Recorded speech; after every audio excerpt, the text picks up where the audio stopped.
gente, a organização anatômica do sistema nervoso vai se basear no seguinte. Ele vai ser dividido em dois tipos de sistema. Isso em relação à organização da estrutura do sistema nervoso. Quando a gente está falando de estrutura, a gente está falando de anatomia. Então, vamos ter o sistema nervoso central e o sistema nervoso periférico. O sistema nervoso central, por sua vez, ele vai ser formado pelo encéfalo, certo? Esse encéfalo vai ser uma estrutura enorme que vai estar aqui protegida pelo nosso crânio. E também vai ser formado pela medula espinal. Essa medula espinal fica dentro da nossa coluna vertebral. E o sistema nervoso periférico vai se basear em nervos e gânglios. Então, essa é a organização anatômica do sistema nervoso. Pronto, vamos agora conhecer melhor o sistema nervoso central. O sistema nervoso central, como bem dito, ele é formado pelo encéfalo e pela medula espinal. Se a gente fosse observar o encéfalo seria algo parecido com essa estrutura aqui, gente.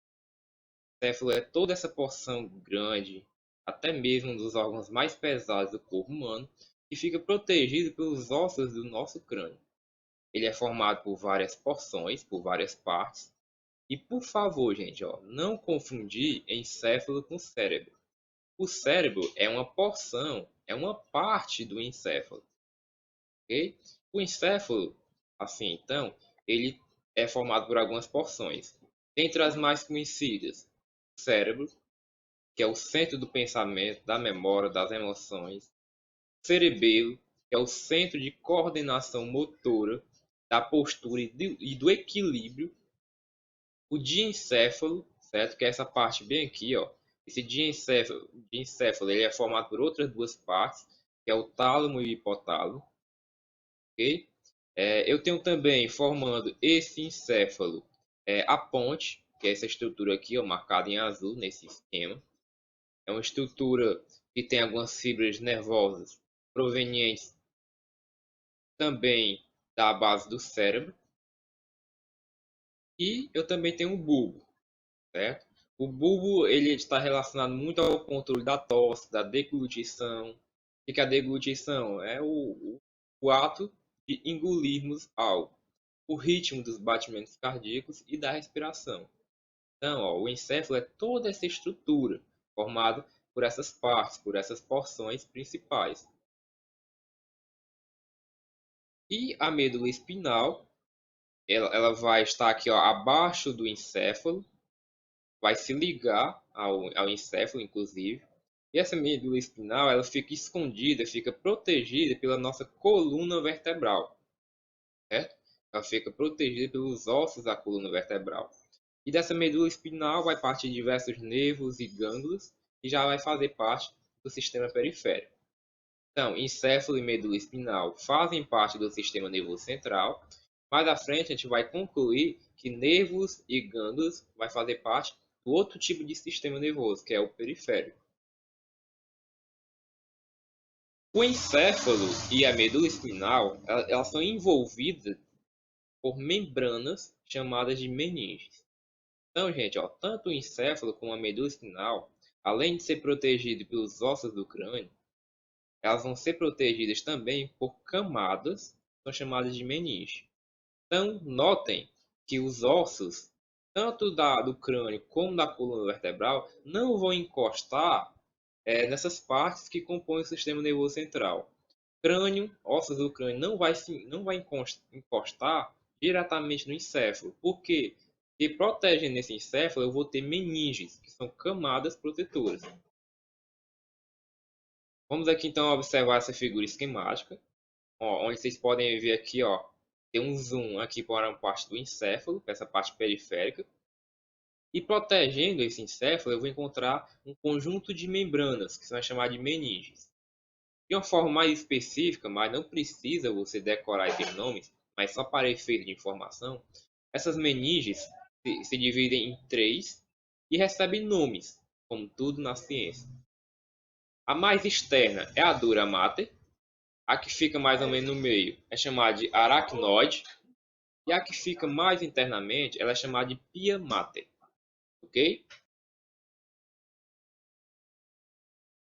Então, vocês podem observar também que aqui na medula espinal, assim como lá no encéfalo, eu vou encontrar também aquelas mesmas meninges. Vou encontrar aquela meninge que eu chamo de dura mater, que é uma meninge mais externa, aracnoide, que é uma meninge mais do meio, e a pia mater, que é uma camada, que eu chamo de meninge, mais internamente, que está em contato com a própria medula espinal ou o próprio encéfalo, ok?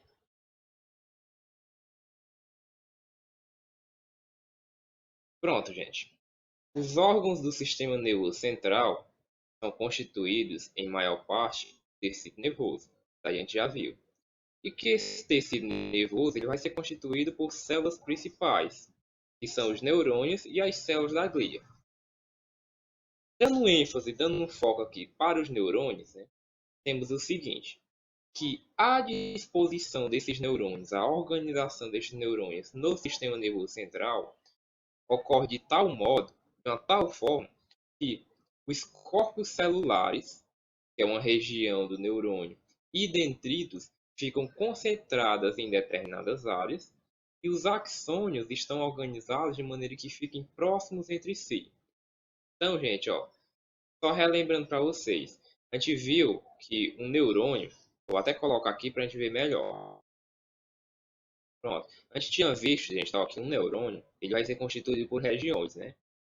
Esses neurônios ficam organizados no sistema nervoso central de tal modo ó, que o corpo celular, que é essa região aqui de alto metabolismo do neurônio, parte principal onde se concentra o núcleo, junto com os dendritos, ficam localizados em uma determinada região. Já os axônios, que é esse prolongamento bem maior do neurônio, ele vai estar organizado mais junto com outros axônios, certo? Vamos ver o que isso quer dizer, ó. Vou mostrar para vocês já já o que isso significa. Isso vai significar, gente, ó, isso vai significar que quando eu tenho uma concentração de corpos celulares junto com dendritos em uma determinada parte do sistema nervoso central, aí eu vou ter o que a gente chama de substância cinzenta. E quando eu tenho uma concentração, um conjunto de axônios organizados em uma determinada região dentro do sistema nervoso central, eu vou ter a substância branca. Então, ó, dentro dos órgãos do sistema nervoso central, eu vou ter uma parte que eu chamo de substância cinzenta, que é onde eu tenho uma concentração maior de corpos celulares e dendritos, são regiões do neurônio, e eu vou ter uma parte que eu chamo de substância branca, que é onde eu vou ter um conjunto de axônios, que são aqueles prolongamentos dos neurônios.